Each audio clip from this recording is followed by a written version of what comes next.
Aku pikir perpisahan itu akan memberiku kebebasan. Aku pikir melupakan Sigit akan semudah menekan tombol delete di ponselku.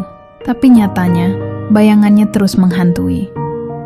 Tatapan matanya yang dulu penuh cinta, kini hanya menyisakan dingin dan luka. Dan aku terlalu bodoh. Aku membiarkan diriku terjebak dalam pelukan orang yang salah, hanya karena ingin melupakan orang yang benar. Ketika akhirnya aku sadar, semuanya sudah terlambat. Sigit telah pergi, dan mungkin dia tidak akan pernah kembali. Hari itu, hujan deras di luar bikin suasana makin sunyi. Aku duduk di sofa, meluk bantal, menatap layar ponsel yang sepi dari chat. Udah 6 bulan sejak aku dan Sigit bercerai, tapi rasanya semua baru terjadi kemarin. Dulu aku yakin dia selingkuh. Aku lihat sendiri dia bersama seorang perempuan di kafe, duduk berdua, kelihatan akrab. Tanpa pikir panjang, aku marah, aku tuduh dia macam-macam, dan akhirnya aku yang minta cerai. Baru setelah semuanya berakhir, aku tahu kenyataannya. Sigit nggak pernah selingkuh. Aku terlalu cepat mengambil keputusan. Dan sekarang, aku harus hidup dengan penyesalan itu. Tok, tok, tok. Ketukan pintu mengagetkanku. Dengan ragu, aku melangkah ke pintu dan mengintip dari lubang intip. Sigit, jantungku berdegup kencang. Aku buka pintu pelan. Git, dia berdiri di depan pintu dengan jaket basah. Wajahnya tetap dingin seperti terakhir kali aku melihatnya. Tanpa banyak basa-basi, dia menyerahkan sebuah tas kecil. Aku nemuin barang-barang kamu di rumah lama, katanya datar. Aku menatap tas itu, lalu menatap wajahnya. Tuhan, rasanya ingin menangis. Hujan-hujan gini, masuk dulu, Git. Dia ragu sebentar, tapi akhirnya melangkah masuk. Aku buru-buru ke dapur, bikin teh hangat, berusaha menenangkan diriku sendiri. Aku nggak lama. Suaranya terdengar dari ruang tamu. Cuma mau ngasih ini, terus pulang.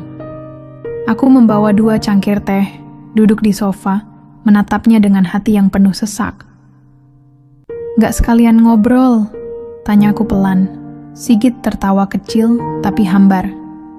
Ngobrolin apa? Kita udah cerai, Tan. Aku menggigit bibir, menunduk. Aku tahu aku salah. Dia menatapku, matanya penuh luka. Salah yang mana? Salah karena nuduh aku selingkuh? Atau salah karena ninggalin aku tanpa dengar penjelasan? Aku nggak bisa menjawab. Mataku panas. Dua-duanya. Sigit menarik napas panjang lalu bangkit berdiri. Aku harus pergi. Panik, aku juga ikut berdiri. Git, aku masih sayang. Dia terdiam sejenak. Matanya menatapku. Ada sesuatu di sana. Perasaan yang belum benar-benar hilang. Tapi detik berikutnya, dia menggeleng pelan. Kamu baru sadar sekarang? Lalu dia pergi. Aku berdiri terpaku di depan pintu, mendengar suara langkahnya menghilang di tengah hujan. Dan saat itu, aku sadar, mungkin semuanya memang sudah terlambat. Esok harinya, aku duduk di meja kerja, berusaha fokus ke layar komputer, tapi pikiranku terus melayang ke kejadian semalam. Sigit datang. Setelah 6 bulan tanpa kabar, dia muncul begitu saja. Lalu dia pergi lagi, tanpa memberi aku kesempatan buat memperbaiki semuanya. Tan, makan siang bareng yuk. Suara Surya membuyarkan lamunanku. Aku menoleh. Surya, teman kantorku, sudah berdiri di samping meja dengan senyum khasnya. Dia udah lama terang-terangan suka sama aku. Bahkan sejak aku masih jadi istri Sigit, aku selalu menolak ajakannya. Tapi hari ini rasanya berbeda. Mungkin aku memang harus mencoba move on. Oke, jawabku akhirnya. Surya kelihatan kaget, tapi senyumnya makin lebar. Serius? Jangan PHP ya? Aku mengangguk pelan. Aku butuh teman ngobrol. Siang itu kami makan di restoran dekat kantor. Surya banyak bicara, sesekali bercanda, berusaha mencairkan suasana. Aku tersenyum, tapi hatiku tetap terasa kosong. Gimana kalau nanti malam kita dinner? Aku tahu tempat yang enak, tawarnya. Aku ragu sejenak. Tapi lalu teringat Sigit. Teringat bagaimana dia pergi tanpa memberi aku kesempatan. Mungkin ini cara terbaik buat melupakan dia. Oke, Aku ikut. Surya tampak girang. Tapi dalam hati, aku bertanya-tanya, apa aku benar-benar bisa melupakan Sigit? Malamnya, di restoran yang cukup mewah, lampu temaram dengan lilin kecil di meja yang memberi suasana romantis.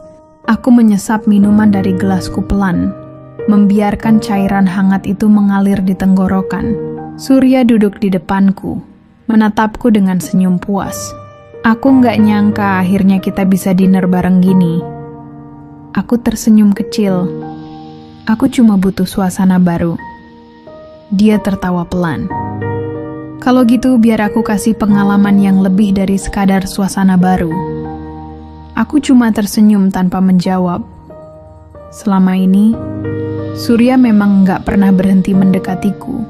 Aku tahu dia suka aku sejak lama, tapi dulu aku nggak pernah kasih kesempatan. Sekarang aku sedang dalam fase di mana aku cuma ingin lupa. Mungkin itu sebabnya aku mengiyakan ajakannya malam ini. Setelah selesai makan, Surya menyandarkan diri di kursinya. Malam masih panjang. Mau lanjut? Aku menaikkan alis. Kemana? Ada kafe enak. Ada live musiknya. Tempatnya lebih santai. Aku mengangguk pelan. Oke. Kafe yang dimaksud Surya ternyata lebih mirip lounge dengan lampu-lampu remang berwarna keemasan. Ada live band yang membawakan lagu-lagu pop akustik, dan aroma kopi bercampur alkohol memenuhi udara. Surya memesankan minuman, lalu menyodorkannya padaku. Minum dikit lagi, biar makin rileks. Aku menerima gelas itu tanpa banyak pikir. Aku hanya ingin menikmati malam tanpa harus terus-terusan memikirkan Sigit. Beberapa gelas kemudian, tubuhku terasa lebih ringan, dan sejenak beban terasa seperti berkurang. Aku nggak mabuk, tapi cukup kehilangan kendali untuk tertawa lebih bebas. Dan saat itu aku membiarkan Surya duduk lebih dekat. Intan, dia memanggil namaku pelan.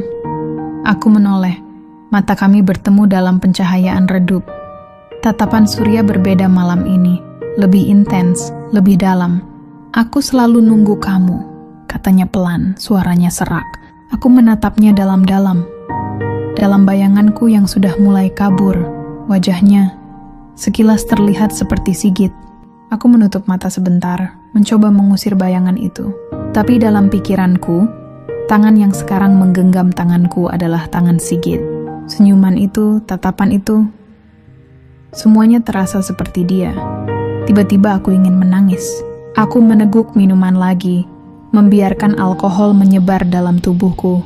Aku nggak peduli lagi dengan apa yang terjadi. Aku cuma ingin melupakan. Surya menatapku dengan ragu.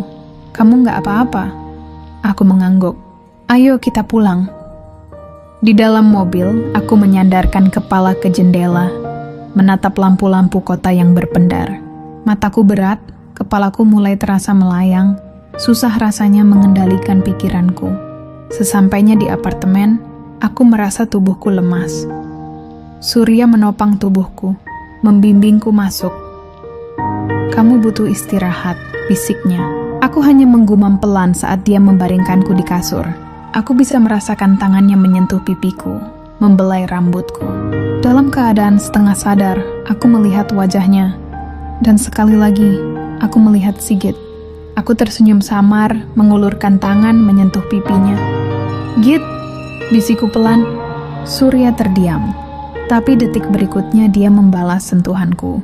Aku nggak tahu apa yang terjadi setelah itu. Semua terasa samar, seperti mimpi. Tapi aku tahu, malam itu aku membuat kesalahan. Aku membiarkan Surya berbuat sesuka hatinya padaku. Dan akhirnya, semua yang aku pakai, akhirnya terlepas juga. Pagi harinya, aku menggeliat pelan, kelopak mataku terasa berat saat sinar matahari yang menembus tirai menyentuh wajahku. Kepalaku terasa pening, tubuhku lelah, dan ada sesuatu yang terasa aneh. Badan terasa pegal semua, hawa seperti gerah, dan seluruh kulit tubuhku terasa lengket. Aku menarik selimut lebih erat, lalu baru menyadari sesuatu. Kulitku langsung merinding. Aku buru-buru duduk, memeluk tubuhku sendiri. Nafasku tercekat saat aku menyadari aku nggak pakai apa-apa. Astaga, apa yang aku lakuin sih tadi malam? Aku memejamkan mata erat, mencoba mengingat apa yang terjadi tadi malam. Potongan-potongan memori berkelebat. Restoran, kafe, minuman, Surya. Lalu bayangan wajah Sigit yang muncul dalam pikiranku sebelum semuanya kabur. Aku menoleh ke sisi tempat tidur. Kosong. Aku langsung meraih ponselku dan membuka chat. Gak ada satupun pesan dari Surya. Aku mengecek apartemen, berharap dia masih ada, tapi dia sudah pergi. Jantungku berdegup kencang. Apa yang sebenarnya terjadi? Aku buru-buru mandi dan berpakaian. Pikiranku terus berkecamuk saat bersiap berangkat kerja. Apakah aku benar-benar melakukannya sama Surya tadi malam? Aku nggak bisa menerima ini. Setibanya di kantor, aku langsung mencari Surya. Aku menemukannya di pantry, sedang menuangkan kopi ke cangkirnya dengan santai, seolah tidak ada yang terjadi. Aku berjalan cepat mendekatinya. Surya. Dia menoleh dan tersenyum. Pagi, Intan. Aku menatapnya tajam. Kita perlu bicara. Dia mengangkat bahu. Oke. Aku menariknya ke sudut pantry, menjauh dari orang lain. Kamu kenapa pergi gitu aja tadi pagi? Dia menyesap kopinya santai. Kamu tidur pulas, aku nggak mau ganggu. Aku mengepalkan tangan. Apa yang terjadi tadi malam? Dia menatapku lama, lalu tersenyum kecil. Kamu nggak ingat? Aku terdiam. Surya mendekatkan wajahnya sedikit. Kamu yang menarik aku, Tan. Kamu yang manggil nama mantanmu. Kamu yang... Aku buru-buru menepis bahunya. Hentikan! Dia terkekeh. Tenang, aku nggak maksa kok. Kamu mau dan aku juga mau. Sama-sama dewasa, kan? Aku merasa perutku mual. Aku nggak percaya aku bisa sebodoh ini. Aku menggigit bibir, mencoba menahan emosi. Aku nggak seharusnya melakukan ini. Surya hanya tersenyum miring. Kalau kamu nyesel itu urusanmu. Tapi aku enggak. Aku menghela napas panjang. Aku harus keluar dari sini, harus menjauh. Karena kalau aku tetap di sini, aku takut akan semakin kehilangan kendali.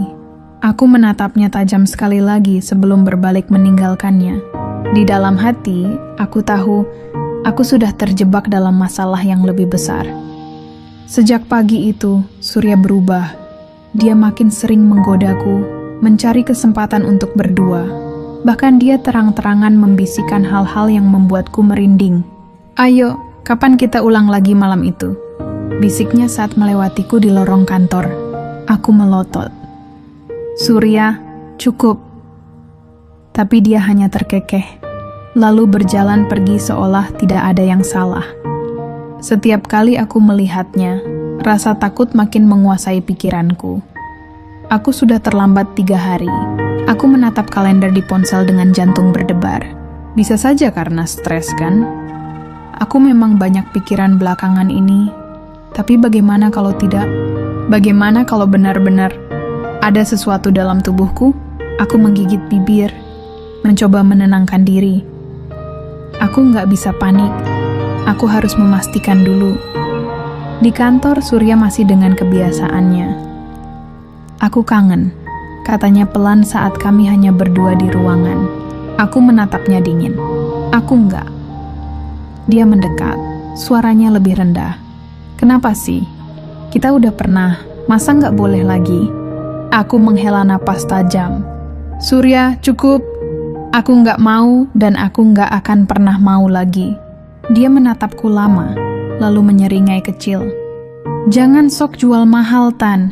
Waktu itu kamu yang mulai duluan, ingat? Aku meremas tanganku. Aku benar-benar ingin menampar wajahnya. Tapi aku juga takut. Aku takut kalau aku benar-benar hamil.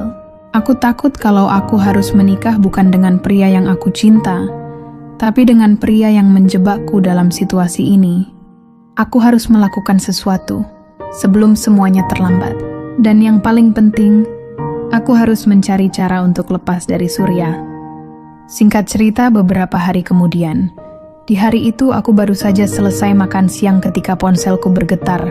Sebuah pesan masuk dari salah satu temanku. "Tan, kamu udah tahu? Ayahnya Sigit meninggal tadi pagi." Aku terdiam. Napasku terasa berat saat membaca ulang pesan itu. Ayah Sigit meninggal, tanganku langsung gemetar.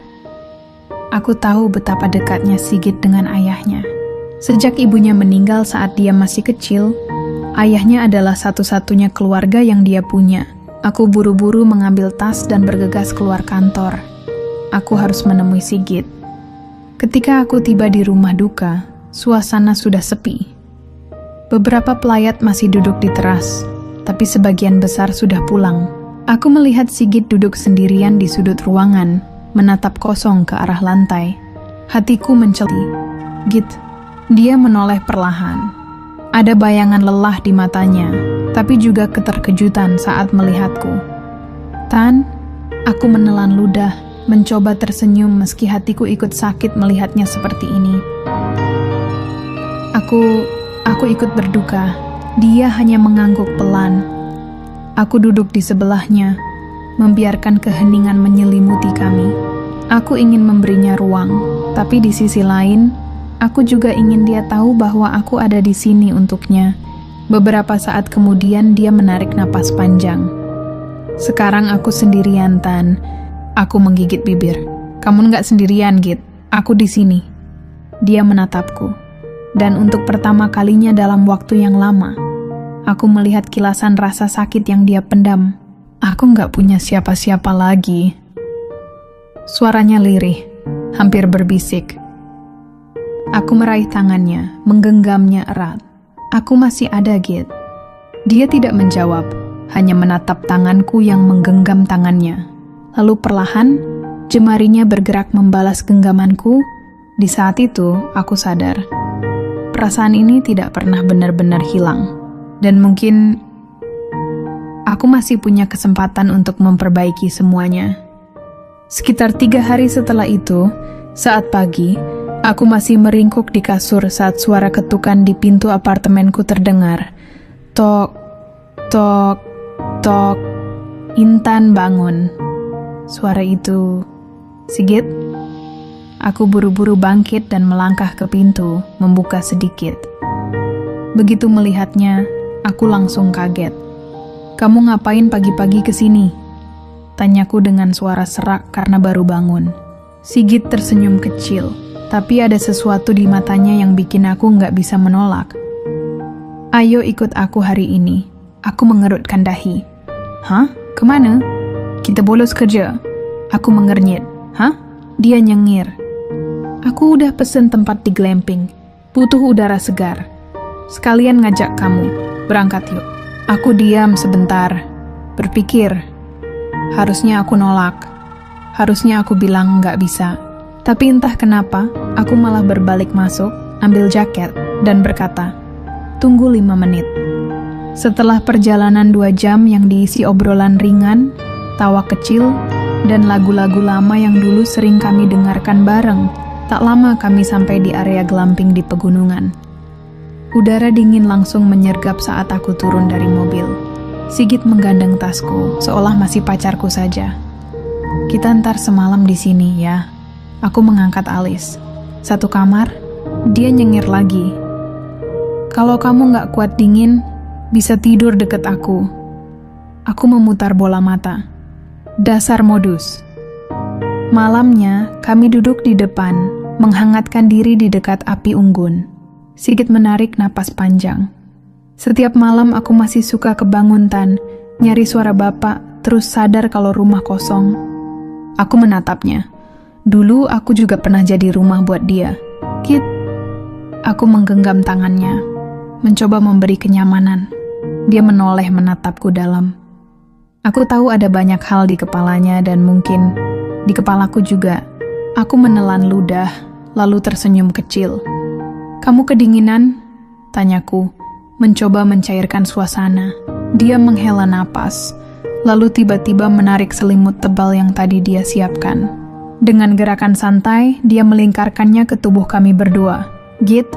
Dia menoleh sedikit, wajahnya hanya beberapa senti dariku. Gini lebih anget kan? Aku tergelak. Kamu masih suka modus ya? Dia nggak menjawab. Cuma senyum miring. Lalu tiba-tiba jemarinya menyentuh daguku, mengangkatnya pelan. Aku bisa merasakan debaran jantungku semakin cepat. Sigit nggak langsung menciumku. Dia hanya diam, menatapku dengan sorot mata yang sialan, masih bikin aku lemah. Aku menggigit bibir. Git. Dia menyentuh pipiku, lalu mendekatkan wajahnya, membiarkan napasnya yang hangat menyapu kulitku. Boleh? Bisiknya pelan. Aku nggak menjawab, cuma membiarkan bibirku menemukan bibirnya, dan seketika semua terasa benar lagi. Tangannya perlahan melingkar di pinggangku, menarikku lebih dekat. Aku tahu seharusnya aku menahan diri, tapi di sini, dalam suasana dingin pegunungan yang tenang, aku cuma ingin tenggelam dalam dia. Malam itu, di dalam tenda glamping yang hangat, aku dan Sigit seolah seutuhnya seperti pasangan suami istri lagi. Dan aku sadar, aku nggak pernah benar-benar bisa menjauh dari dia. Setelah selesai berhubungan dengan Sigit, tiba-tiba aku menggigil, menarik selimut lebih erat ke tubuhku. Udara gunung benar-benar dingin, menusuk sampai ke tulang. Aku bergerak lebih dekat ke Sigit, mencoba mencari sedikit kehangatan, tapi tetap saja tubuhku terasa membeku. "Kamu kedinginan banget?" Sigit bertanya. Suaranya pelan tapi penuh perhatian. Aku mengangguk pelan, gigi sampai gemeletuk. "Iya, dingin banget, Git. Nggak kuat." Dia mengusap lenganku, mencoba menghangatkanku. "Ya udah, kita pulang aja ya. Nggak usah maksa nginep di sini." Aku menatapnya ragu-ragu. "Serius? Kita udah jauh-jauh ke sini." Sigit tersenyum kecil. "Bodoh amat, yang penting kamu nyaman." Aku mengangguk, nggak perlu pikir panjang lagi. "Oke, kita pulang." Tanpa buang waktu, kami beres-beres seadanya, lalu segera turun gunung dengan mobil. Sepanjang perjalanan, aku bersandar di bahunya. Masih merasakan dingin yang menempel di kulitku. Tapi ada yang lebih menghangatkan dari sekadar jaket atau pemanas mobil, kehadiran Sigit di sisiku. Sesekali dia melirikku. "Udah agak anget." Aku mengangguk pelan. "Dikit." Dia menggenggam tanganku, mengusapnya lembut. "Udah lama banget nggak kayak gini ya." Aku hanya tersenyum tipis, nggak menjawab. Tapi dalam hati aku setuju. Udah terlalu lama. Begitu sampai di apartemen, aku langsung mengganti baju, memakai sweater yang lebih tebal. Sigit duduk di sofa, meregangkan tubuhnya, tampak lebih santai. "Gimana? Udah nggak kedinginan?" Tanyanya sambil menatapku. Aku berjalan mendekat, duduk di sebelahnya. "Udah lumayan." Dia tersenyum miring. "Tapi masih kurang hangat ya?" Aku mengernyit. "Hah?" Sebelum sempat berpikir lebih jauh, dia menarikku mendekat, tangannya melingkar di pinggangku. Matanya menatapku dalam, seakan mencari jawaban yang nggak pernah terucap. Aku nggak bisa bohong. Aku juga masih kangen. Saat bibirnya kembali menemukan bibirku, aku tahu malam ini belum benar-benar selesai. Pagi harinya, aku terbangun dengan tubuh terasa lebih ringan, tapi pikiranku masih penuh. Di sebelahku, tempat tidur sudah kosong, hanya menyisakan sisa kehangatan di spray. Aku mendengar suara air dari kamar mandi, lalu beberapa menit kemudian, Sigit keluar dengan handuk melilit di pinggang, rambutnya masih basah. Aku menguap kecil. "Udah mandi?" Dia tersenyum, duduk di tepi tempat tidur sambil memakai jam tangannya. "Iya, aku langsung ke kantor abis ini." Aku mengerutkan dahi. "Nggak sarapan dulu?"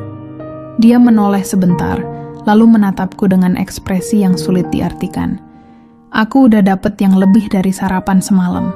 Aku memutar mata. "Dasar kamu, Git." Dia hanya tertawa kecil, lalu berdiri mengambil jaketnya. "Kamu juga siap-siap, kan?" Aku mengangguk. "Iya, aku juga harus ke kantor." Kami berdua beres-beres dalam diam, tapi suasananya terasa beda. Ada sesuatu yang berubah setelah malam ini, dan aku nggak yakin siap menghadapinya. Sebelum pergi, Sigit berdiri di ambang pintu, menatapku sejenak. "Hati-hati di jalan." Aku tersenyum kecil. "Kamu juga." Begitu pintu tertutup, Aku menghela napas panjang. Aku menatap keluar jendela, menyadari sesuatu. Aku nggak bisa lagi menyangkal, aku masih sayang sama dia. Hari ini di kantor rasanya berjalan seperti biasa. Kalau saja Surya nggak terus-terusan muncul di hadapanku. Aku mencoba fokus dengan pekerjaanku, tapi dia selalu saja mencari kesempatan untuk mendekat. Saat jam makan siang, dia kembali dengan senyum andalannya. Intan, makan bareng lagi yuk. Kan kemarin kita asik. Aku menghela napas. Maaf Sur, aku lagi nggak mood buat makan di luar. Dia nggak menyerah begitu saja. Kamu kenapa sih? Sejak kemarin aku ngerasa kamu agak beda. Aku menggeleng. Nggak ada apa-apa, aku cuma pengen sendiri. Dia terdiam sebentar, lalu menatapku dengan pandangan yang sulit diartikan. Intan, kamu masih mikirin Sigit ya? Aku langsung tersentak. Bukan urusan kamu. Surya mendekat, bersandar di meja kerjaku. Jangan bilang kamu masih sayang sama dia. Aku nggak menjawab, malah pura-pura sibuk mengetik. Tapi aku tahu, diamku sudah cukup sebagai jawaban. Saat jam pulang kerja, aku sedikit terkejut melihat Sigit sudah menunggu di depan kantorku dengan mobilnya. Dia berdiri di samping mobil, mengenakan kemeja santai, tampak begitu familiar tapi sekaligus terasa jauh. Aku menghampirinya. Tumben jemput? Sigit tersenyum kecil. Aku cuma pengen ngajak kamu makan. Sebelum aku sempat menjawab, Surya muncul dari belakang. Loh, Sigit, ngapain jemput Intan? Sigit menatapnya sebentar, lalu kembali fokus ke arahku. Aku sama Intan masih punya urusan kan? Surya tertawa sinis. Oh, jadi sekarang kalian balikan? Aku menatap Surya dengan kesal. Sur, please, aku mau pulang. Surya mendekat, menatapku tajam. Aku udah lama deketin kamu, Tan. Terus tiba-tiba Sigit datang lagi dan kamu langsung balik ke dia? Aku menghela napas berat. Sur, aku capek. Sigit mengangkat alis. Ekspresinya mulai berubah serius. Kamu nggak dengar? Dia mau pulang. Surya mendecak lalu mundur selangkah. Oke, tapi kita belum selesai, Tan. Aku nggak menggubrisnya lagi dan langsung masuk ke mobil Sigit. Sekitar jam 9 malam, Sigit berpamitan untuk pulang. Setelah makan malam bersama dan ngobrol sebentar, dia akhirnya berdiri di depan pintu apartemenku. Besok aku jemput lagi, tanyanya. Aku tersenyum tipis. Lihat nanti. Dia mengangguk, lalu pergi. Aku menghela napas, merasa sedikit lebih tenang setelah menghabiskan waktu dengannya. Tapi ketenangan itu nggak berlangsung lama. Tok, tok, tok. Aku menoleh ke pintu, merasa heran. Siapa yang datang malam-malam begini? Begitu aku membuka pintu, wajah Surya langsung terlihat. Dia berdiri di sana dengan ekspresi marah, tangannya mengepal di sisi tubuhnya. Intan, kita harus bicara. Aku menelan ludah, ragu-ragu. Surya, ini udah malam, tolong. Katanya dengan nada lebih rendah, tapi matanya tetap tajam. Aku menghela napas. Sebentar aja ya, aku membiarkannya masuk. Tapi begitu dia melangkah ke dalam, aku sadar kalau ini kesalahan besar. Surya langsung menatapku tajam. Kenapa? Kenapa kamu balikan sama dia? Aku mundur selangkah. Sur, aku nggak balikan sama siapa-siapa. Aku cuman... Tapi kamu udah tidur sama dia lagi kan? Aku terkejut. Apa? Surya mendekat, ekspresinya penuh amarah dan kekecewaan. Aku udah lama nunggu kamu, Tan. Kamu tahu perasaanku dari dulu. Tapi kamu malah balik ke orang yang udah nyakitin kamu. Aku mencoba menjauh. Surya, aku nggak mau ribut. Dia tiba-tiba meraih tanganku. Kalau aku nggak datang tadi, kamu pasti udah sama dia lagi kan? Aku terkejut dengan nada suaranya yang semakin agresif. Lepasin aku, Sur. Dia menarikku lebih dekat. Suaranya bergetar. Kenapa kamu nggak bisa ngelihat aku? Kemudian aku didorongnya ke tempat tidur. Aku berusaha melepaskan diri, tapi dia semakin mendesak. Surya, stop. Tapi tiba-tiba, Sigit berdiri di ambang pintu, napasnya tercekat saat melihat pemandangan di depannya. Surya ada di atas tubuhku, sementara aku terlihat berusaha melepaskan diri. Namun, di matanya, pemandangan itu bukanlah sesuatu yang butuh penjelasan. Yang dia lihat hanyalah aku dan Surya dalam posisi yang begitu mengkhianati. Sigit mengepalkan tangannya. "Intan?" Suaranya terdengar dingin, hampir seperti bisikan. Aku menoleh dengan mata membesar. "Sigit, ini nggak seperti yang kamu pikir." Tapi aku tidak sempat menyelesaikan kalimatku. Sigit sudah berbalik, berjalan cepat meninggalkan apartemen. Panik, aku mendorong Surya dengan sekuat tenaga dan berhasil melepaskan diri. Aku langsung bangkit, berlari keluar mengejar Sigit. Namun, dia sudah lebih dulu masuk ke lift. Aku hanya bisa berdiri diam di lorong, hatiku mencelos melihat pintu lift tertutup di depan mataku. Dia pergi, dan kali ini mungkin aku benar-benar sudah kehilangan dia. Pagi itu, aku bangun dengan perasaan yang berat. Mataku sembab karena semalaman menangis. Aku masih tidak bisa percaya apa yang terjadi semalam. Dan yang lebih menyakitkan, aku kehilangan Sigit lagi. Begitu sadar, aku langsung meraih ponsel dan mencoba menghubungi Sigit. Tapi, nomor yang Anda tuju sedang tidak aktif atau berada di luar jangkauan. Aku mencoba lagi. Dan lagi. Tapi hasilnya tetap sama. Panik mulai merayapi dadaku. Aku segera bersiap dan keluar apartemen, berharap bisa menemukan dia di kantor atau tempat yang biasa dia datangi, tapi tidak ada. Bahkan rekan kerjanya pun bilang Sigit tidak masuk hari ini. Aku menatap layar ponselku dengan putus asa. Sigit benar-benar menghilang. Di perjalanan pulang, aku hanya bisa duduk diam di dalam taksi, menyesali semuanya. Kenapa aku begitu bodoh? Kenapa aku membiarkan Surya terus mendekat? Kalau saja aku tidak menerima ajakan makan malam itu, kalau saja aku menolak lebih tegas, mungkin semuanya tidak akan berakhir seperti ini. Mungkin Sigit masih percaya padaku. Tapi nasi sudah menjadi bubur. Dan aku hanya bisa belajar dari kesalahan ini. Kadang, kita baru sadar betapa berharganya seseorang saat kita benar-benar kehilangannya. Dan yang lebih menyakitkan adalah ketika kita tahu bahwa semua itu terjadi karena kesalahan kita sendiri. Jangan sampai emosi dan keputusan sesaat membuat kita menyesal seumur hidup. Yang sebabnya tidak semua orang yang pergi akan kembali,